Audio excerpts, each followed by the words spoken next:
What's up, everybody? Welcome back to For Better or Worse. My name is Nick. I'm joined once again by my co-host, Maddie Chucks. Maddie, how are we doing? Doing all right. I played basketball last night. I'm honestly really sore. Don't recommend doing that without stretching in my old age. But played like shit, and we're here. Honestly, that was expected, right? When I play, usually no, but I haven't played in like 4 months. I just watched the movie Hustle, and I was like, I'm trying to get drafted again. So I just, first step. Yeah. Local Y? Local rec league?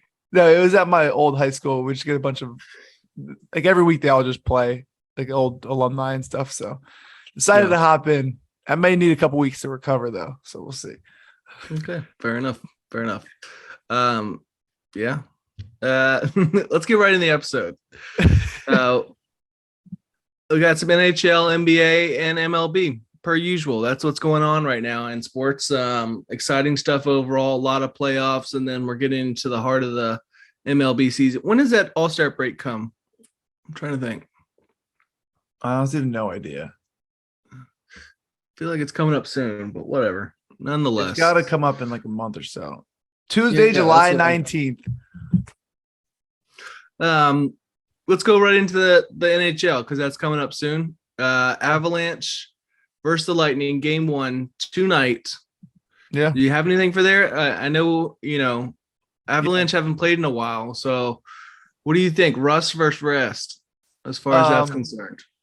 Yeah, I think it's case by case basis. The Lightning, when they played the Rangers, didn't play for 9 days.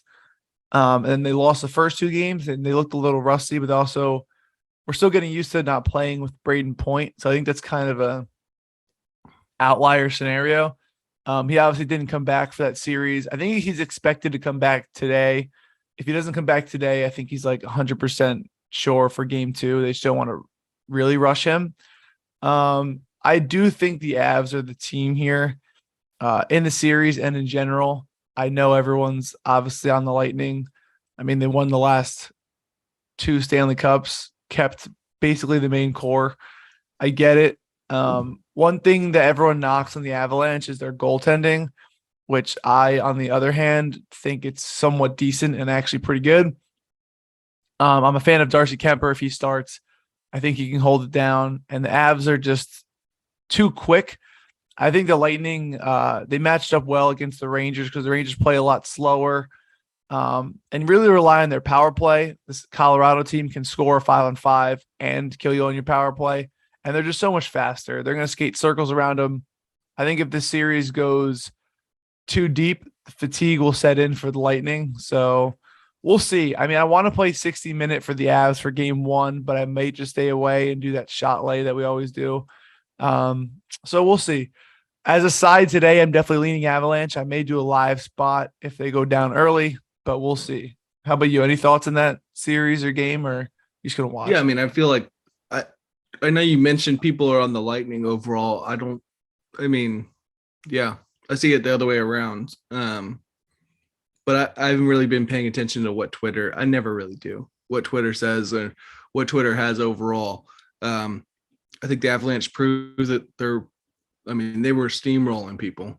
Yeah. Meanwhile, the Lightning did struggle throughout. It's true. So yeah, I mean, I'm excited to watch it. As far as the odds, I believe the Avalanche are like -152, so a little much for my taste as far as taking it straight up at the beginning. But I think you brought up a good point. I mean, well, there is one way. I mean, let's see. Yeah, so you could do the money line no push +105. Yeah, for the Avalanche. That would be the way if you want to take it pre-game. I think that's the way to do it. Hell, I might look at that. That'd probably be the one I'd look at overall. Yeah, that's excited for the game. That's the play if there's one. Again, it's another good series to watch for my casual hockey fans who don't really watch too much hockey. This is if you don't know what the Stanley Cup is, this is the NBA Finals, the World Series of hockey. So, again, we're in the middle of the NBA Finals and the Stanley Cup is starting. So, in about 2 weeks, we're going to have only baseball until football season. So, make sure to take advantage now. Speaking of the NBA Finals, what do you think of Game 5? Andrew Wiggins had himself a game. I personally thought the refs were a little too invested in it from just watching myself. I thought it was a little ridiculous, some calls and some technicals here and there. But what do you think? What were your thoughts? And did you watch? I watched. I had no money invested, so this is from an unbiased view, and I hate both teams equally. So just know that, okay? So there's cases to be made all around. I've been thinking about this for the last couple days, actually. Number one, the refs. There were some ridiculous calls. Okay, the Marcus Smart one. I don't know how you can't review that. Yeah, That's number one thing. I immediately thought, like, just review it. Like, that's absurd. Coach's challenge. I mean, that's a huge turnover, obviously, since they're on offense. yeah.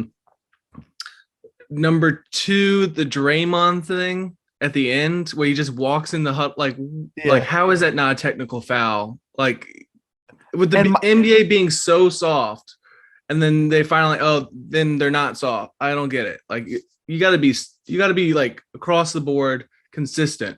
If you're gonna be, call these awful calls all the time, like, and soft calls for technicals, that's a technical. Exactly. So hold on, just to explain that scenario for those of you guys who didn't watch. Basically, I think a timeout was called, or something was called to. It was a stop and play. There was basically a timeout. I don't remember. Basically, what happens is when that happens, the guy with the ball usually chucks it at the rim to kind of feel out a shot, get his rhythm back, and like some guys will wait under the hoop and just block it, and that happens a lot in the NBA because they don't want them to get their touch back off like a practice shot. So Draymond started bumping Tatum and tried to snatch the ball, and then Tatum was like, "Screw you! I'm gonna keep the ball. Like, I'm not giving the ball away." And then Tatum was like, "Whatever. Like, I'm just gonna sit on the bench with the ball."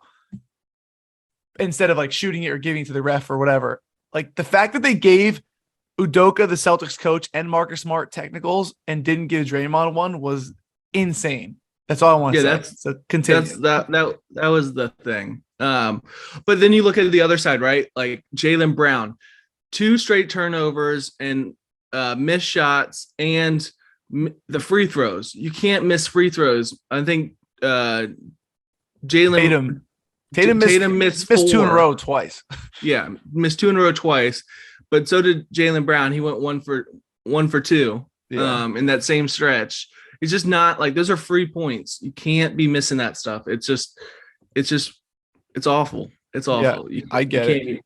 My theory was in the first quarter, I saw the Celtics getting hacked going to the rim, no calls. And I think that messed with, I'm not going to give excuses for Jaylen Brown because he had a bad game, especially down the stretch. But he was getting hacked and hit and losing the ball or kind of making bad shots. And I think he just got in his head from just not getting any calls. And he was just kind of just butterfingers the rest of the game. I'm not going to say that's why, but that's what it looked like. But I'm not going to take any credit away from Andrew Wiggins, who, in my opinion, has been the most important person on that team just because he plays both sides of the floor. I understand Steph Curry's going to be more deserving of MVP, but Wiggins not after last time. But they can't win this finals without Andrew Wiggins. I will say that. He's been outstanding. Yeah. Draymond's been terrible. Steph's been too inconsistent. Clay's been too inconsistent. The most consistent guy in their team, offensively, defensively, is Andrew Wiggins. Is it too late to do a MVP prop? No, it's like plus 2,000 for Wiggins, though, because he needs to have like 25 and 15. I mean, he's been getting boards out of. That's the thing. His line was, I think, 5.5 last time. Went up to like 6.5 pregame. I mean, he got 13. So I mean, it would have been a nice ladder overall. And I know a lot of people were on it. But, yeah. Do you? I think they evened it up. Oh, me too. I think the refs they're not favoring the Warriors. I think they're just trying to make it sure it goes 7 games. And I think in Boston too. I think if the Celtics won Game 5, it would have been over in 6. I don't see the Celtics losing at home. But I think now they win at 6, and then they let them kind of duke it out in Game 7. That's the way I see it. Yeah, I tend to agree. As far as what's the line at? 3.5 right now. I think 3.5. Yeah. I just want to check the live line. So yeah, I mean, I tend to lean Boston, but I feel like these are games that, I mean, these have been a lot more competitive. So it's not something you have to take pregame. Obviously, with everything leading up to this, you had to take something pregame because first 5 minutes, the team that's winning would already have a 15-point lead. So yeah. Yeah. But yeah, let's get into something a little bit more competitive overall. MLB. MLB. There's one thing I want to talk about right off the bat. The Angels still suck. They can't score crap. I mean, I watched that game last night. It's fresh on my mind. 2-17 in the last 19 games. 2-17. That's worse than pretty bad. I mean, it's awful. No. Yeah. They came close, 9th inning. They loaded the bases and didn't score anything. I think they're still like a top 6 or 7 team to win the World Series too, which is there an under? I mean, because they're third in the AL West right now, 29. Oh, they dropped. They were like 5th or 6th like 2 weeks ago before this stint. Now they're 2, 4, 6, 8, 10, 12, 14. Now they're 16th. I mean, rightfully so. They're 65-1 now. Yeah. That's insane. I mean, it's awful. It's absolutely awful. I wonder what their to make the playoffs is, just in case they go on a run. Plus 310. It's not enough. I thought it'd be like plus 600. That's their to make the playoffs. It's plus 310. I mean, they have so much. That's the frustrating part is they have so much talent. Yeah. Literally, they have 2 of arguably the best 5 players in the league. Ward's come on this year. I mean, he's back healthy now. I mean, Syndergaard was supposed to be like the man. He pitched well, but he was supposed to be like a nice acquisition for them. He's been terrible. Yeah. Well, last night obviously did well. But I mean, look like the top of your lineup: Ward, Trout, Ohtani, Rendon, Matt Duffy is in there too. Yeah, Walsh is in there. That's all you need. That's like 7 guys. Yeah, 6, 7 guys. I mean, the rest of the guys are kind of defensive purposes, and then you. I mean, Marsh still hits 254. I mean, it's they have a hitter's ballpark too. They should be able to. They need a new hitting coach. I mean, they need something because they need an anti-strikeout coach because that's all they do is just like strike out. Like they're home run or strike out. The problem is they're all striking out. Yeah, it's awful. It's awful. That's all I got to say. It's awful. Yeah, their over under team total is 3.5. So you can look at that. No, but more seriously, on FanDuel, I was looking at the first 5. I'm just looking at this point. I want to actually hear your opinion. First 5 combo, that famous combo. Dodgers plus 1.5 and under 4.5 is plus 155. I like thoughts on that. I do like that. Yeah. I mean, odds are if you play it, the Angels are going to win like 6-0 just because that's just kind of the nature of the beast. What happens when stuff like this goes on. But I think you're right. I mean, you get the Dodgers are plus 1.5 and under 4.5 is I usually rarely go over 4.5 when I see these things anyway. So, I mean, that's a nice price. Plus 155. It's Anderson versus Detmers. That's right. Okay. He's the guy that just did the no-hitter. Yeah. He's not they're not bad pitchers whatsoever. Obviously. So and then knowing how the Angels offense is going, you just basically got to hope that the Dodgers don't score 4 runs because it'll give the Angels 1 run. Yeah. So 4 runs. But yeah, I mean, a plus 155, I think it's a good price as far as a play if you wanted to look at that game. I just want to talk about how bad they were. It's been atrocious. It just dropped to plus 150, so you should probably get it now. No, I think it was plus 150 earlier. Then I checked it again, 155. It'll alternate throughout the day. I was about to say, who's listening to us talk right now? My cats. Yeah, the two cats are like, they do all my betting. So, oh, nice. Twins at Mariners. I wanted to bring this up because I know you have a play for this. So why don't you go ahead and rattle that one off and tell us about it? It's Sonny Gray versus Marco Gonzalez. The Twins and Mariners, I feel like always play each other, but whatever. Byron Buxton over 1.5 bases. We cashed this on a first at bat home run, I think like a couple days ago. Going back to the well here versus Marco Gonzalez. He's 4 for 7 career versus Marco Gonzalez with 3 home runs. The only game that they played this year, he went 2 for 2 against Gonzalez with 2 home runs. So I'd be stupid not to play him today. It's just a great spot for him. Buxton also is feeling himself again. So it should be a great spot. We'll see if he bats leadoff again or not. If he does, better for us with more chances at bats. But he hits the changeup, he hits the cutter, he hits the curveball, and he hits sinker okay, with a little fastball sinker. So you have a great spot with a good track record and a familiar face, and he's heating up. So I might even ladder his bases, honestly. 4 for 7 for your home runs. It seems like you should take a home run. Yeah, right there. I think you should too. What's the odds on that? Do you know? No. Put you on the spot. If it's like plus 300, it's probably gonna be like plus like 220 or something, because it's Buxton. Plus 370. Oh my goodness, I would take that. My goodness, you heard it here first. Now, what's his bases? Plus 100. Plus 100. 4 bases. Oh, 4 bases? That's probably in the plus 200s. I always like to compare those. I've seen some where they're like basically close, if not the same. I'm like, okay, well, definitely take the 4 bases. Plus 250. Okay. Yeah. Not awful. But yeah, I think it obviously 4 for 7. You love to see that. And his ISO is great on 3 of the 4 pitches. So yeah, 100%. So the classic read off the notes, act like I know what I'm talking about. So. I do have a for better or worse exclusive play. Exclusive play. Blue Jays over. Exclusive play for our for better or worse fans and listeners. I want to put this here. If the line moves, it moves. We should be able to get this episode out fairly early. I love this spot. I'm not going to tweet it out until a while later.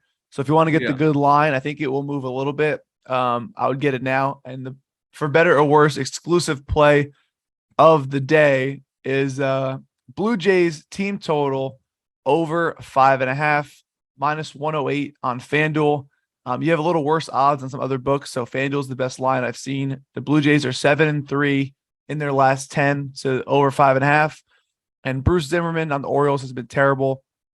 He's given up 7 runs, 5 runs, 6 runs, 4 runs, and 5 runs by himself in his last 5 starts. So before the bullpen even came in, he's given up basically over 5.5, 2 out of 3 times, and 5 twice.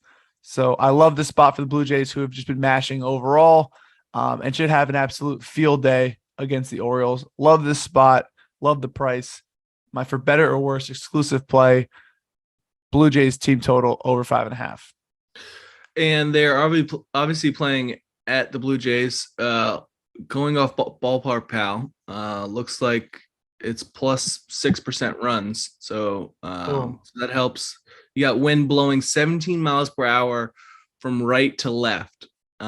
So that's something to look at. Humidity 52%, and weather, the temp, is 74%. So definitely helps you out as far as that's concerned as well. Nothing negative there.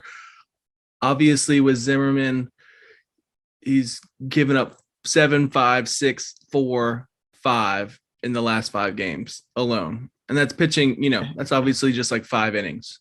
It's absurd. Absolutely absurd. I mean, he hasn't gone shutout since the beginning of the year. He's still giving up before that 2-2-2, 3-2. So he definitely gives up some runs. He's struggling. He's struggling. I mean, I would look at hit. Like, he's given up 10 hits in the last 2 games. 10, 10, 8, 6, 7, 7. Wow. Yeah, I'm trying to take a little I just noticed how bad that was. I just wanted to see. I guarantee his line's like 7.5. 6.5 at plus money on DraftKings.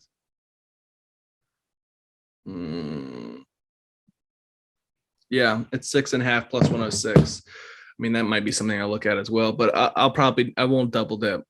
Maybe. I don't know. I'm lying to myself. Let's get into another thing I like a lot. Worked out well for me yesterday. Padres at Cubs.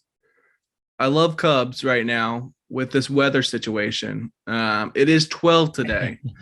That being said, it's Killian versus Weathers. They crushed the number yesterday. I believe it was 17-5 at the end of the game. Didn't even check after a while because it didn't matter. I cashed. But the weather's gotten even better. It's now pushing. He hasn't even played yet. Ryan Weathers hasn't even played this year, and Killian started one time and he gave up like 4 or 5. The weather's great. It's pushing right to where that infield 368 center field wall is. I love the weather's pun right now. Weather's great. Okay. All right. So it's 19 miles per hour and it temps 83 and humidity is 53. So again, it's on Ballpark Power. It's got plus 18% for runs, plus 26% for home runs, and 11% for extra base hits. Yeah. I mean, yeah. Only reason weather's great. Yeah, weather's great. Son of a bitch. The only reason it didn't hit earlier is because Hendricks was on fire last night. As soon as he got pulled, they scored 9 runs in 2 innings, and they kept scoring. And this looks like a bullpen day. So yeah, 12. Okay, I'll take it. Yeah, they might score 12 themselves. Yeah. What did the game finish at yesterday? I totally forgot to even look. I'm pretty sure it's 12-5. Jesus. Yeah. Yeah, and if you look at the actual box score. Yeah, the Cubs were up 5-0 after 5, and then the Padres scored 12 unanswered. Yep. Oh, my goodness. Yeah, it was plus. I saw someone take it at plus 700 for Padres to win. Good for them. You could probably do the same thing today on either side, to be honest. I mean, I would just stick with the over because that game is going to hopefully just be wild. It's just, especially at Wrigley, you just get – it's a short ballpark. The windy city. Windy City just gets that extra carry overall. And then especially with these 2 pitchers and a possibility of, bullpen day throughout, I love it. I love it. But yeah, anything else, Matt, you got for today? That's it for now. Nice. Might put 60-minute line for the Avs, but Buxton bases and the podcast exclusive play of the day is I said it first. Not the 60 minutes, the plus 105. That was me. You heard it here first. It's me. Unless it loses, then Matt. All right. Thank you again for joining us once again. Matt, have you got your stuff in yet? I got the Mountain Dew. You got one thing? When's the other stuff supposed to go up? I think today. All right. Tomorrow. The supply chains, guys. Brutal. I haven't got my stuff, so I'm with you. So, I'm with you. Death Wheel's coming up, but for now, take the plays and the puns. Okay. All right. Thank you for joining us once again. We'll see you again on Friday. For better or worse. Deuces. Peace.